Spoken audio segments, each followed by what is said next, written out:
Good morning students. 7वीं कक्षा का video number 19 में स्वागत है।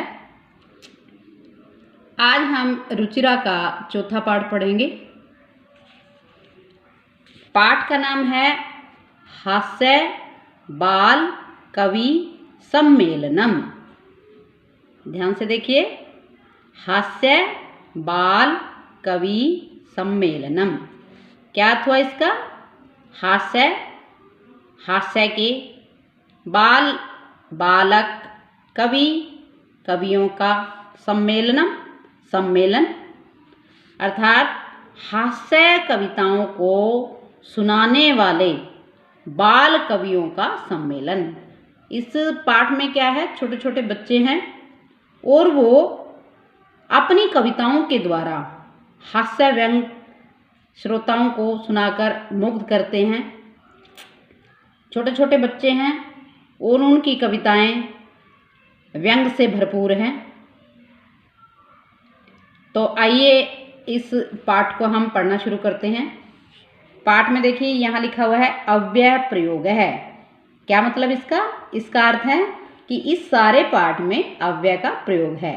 अव्यय क्या होते हैं? ऐसे शब्द जिन पर लिंग, वचन और पुरुष का कोई अंतर नहीं पड़ता, कोई असर नहीं पड़ता। उनका रूप एज इट इज़ जैसा था वैसा ही रहता है। क्योंकि आपको पता है संस्कृत भाषा में लिंग के आधार पर, वचन के आधार पर शब्दों के रूप बदल जाते हैं, परंतु अव्यय ऐसे हमारे सिलेक्टेड वर्ड होते हैं जो कि अपना रूप ना तो लिंग के कारण बदलते हैं और ना ही वचन के कारण और ना ही पुरुष के कारण। आइए पढ़ते हैं।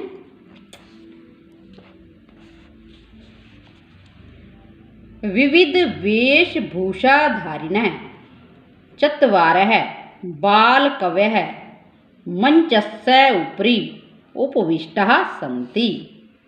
विविध अनेक, वेशभूषाधारिणः वेशभूषा को, धारिणः धारण करके, चत्वारः चाल, बालकवयः बालक कवि, मंचस्य मंच के, उपरि ऊपर, उपविष्टः बैठे, सन्ति हैं।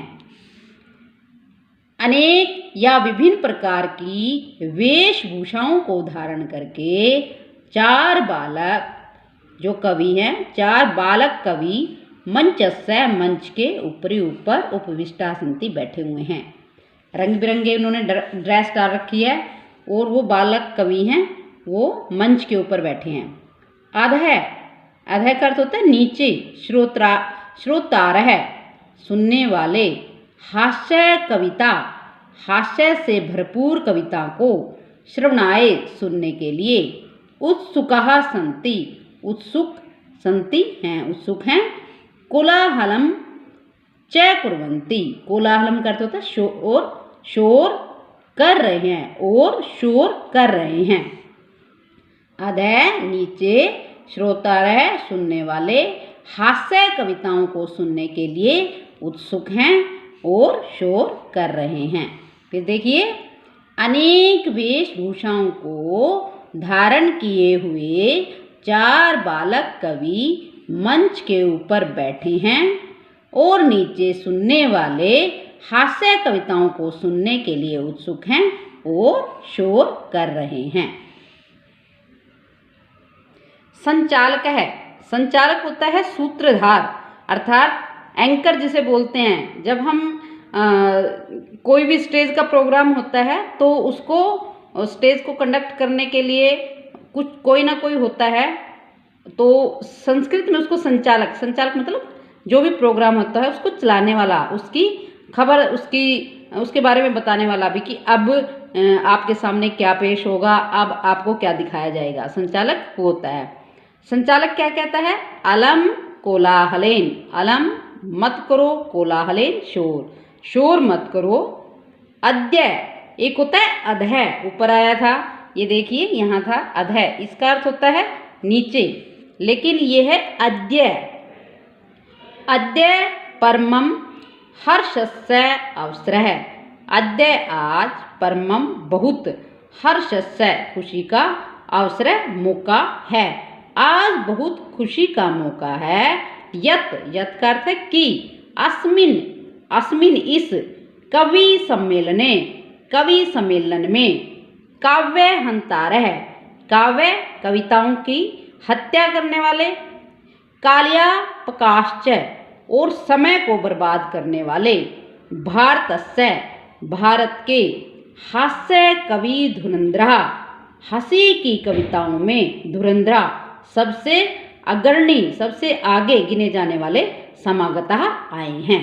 फिर देखिए संचालक है, संचालक क्या कहता है, अलम कोलाहलेन शोर मत करो, अद्यम परमम हर्षस्य अवसर है, आज बहुत खुशी का अवसर है, यत की अस्मिन इस कवि सम्मेलन में काव्य हंतारः कविताओं की हत्या करने वाले, काल्यापकाश्च समय को बर्बाद करने वाले, भारतस्य भारत में, हास्य कविता धुंधरा हंसी की कविताओं में सबसे आगे गिने जाने वाले कवि समागता आए हैं, संति आए हैं। यही का अर्थ है आइए, करतल ध्वनिना कर हाथ, तल हाथ की हथेलियों से, ध्वनिना ध्वनि आवाज, अर्थात हम तालियों से, वयम हम सभी, एतेषाम इनका स्वागतम कुर्मः स्वागत करते हैं। आइए तालियां बजाकर हम इनका स्वागत करते हैं। गजधर ये एक जो बाल कवि है उसका नाम है गजधर।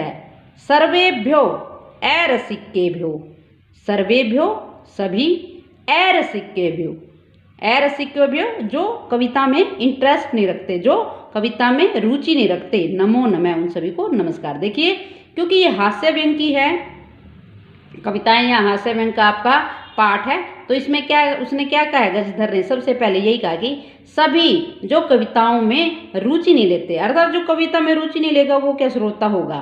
तो यहाँ उसने व्यंग किया कि सभी जो कविताओं में रुचि नहीं लेते, नमो नमः उनको नमस्कार है। प्रथमम सबसे पहले, तावद अहम तब अहम में, आधुनिकम वैद्यम आधुनिक वैद्यम, वैद्यम होता है डॉक्टरों के, चिकित्सक के, उद्देश्यम उद्देश्य को, सवक्यम अपने, काव्यम अपने कविता में, श्राव्यामि सुनाता हूँ। क्या कहने का मतलब है इसका कि सबसे पहले जो आजकल के चिकित्सक हैं, डॉक्टर हैं, उनका उद्देश्य क्या होता है वो मैं अपनी कविता के माध्यम से आपको बताता हूँ। तो प्यारे विद्यार्थियों, ये आपको सबसे पहले आप जैसे पहले लिखते थे इसके शब्दार्थ लिखोगे चौथे पाठ के, और फिर हिंदी अच्छे से पढ़ोगे, और इसकी हिंदी फिर मैं बाद में आपको होमवर्क में खुद अपने आप आपको लिख कर देती आ रही हूँ, और इसकी भी लिख कर दूँगी। तब तक आप इसको अच्छे से पढ़ो। धन्यवाद।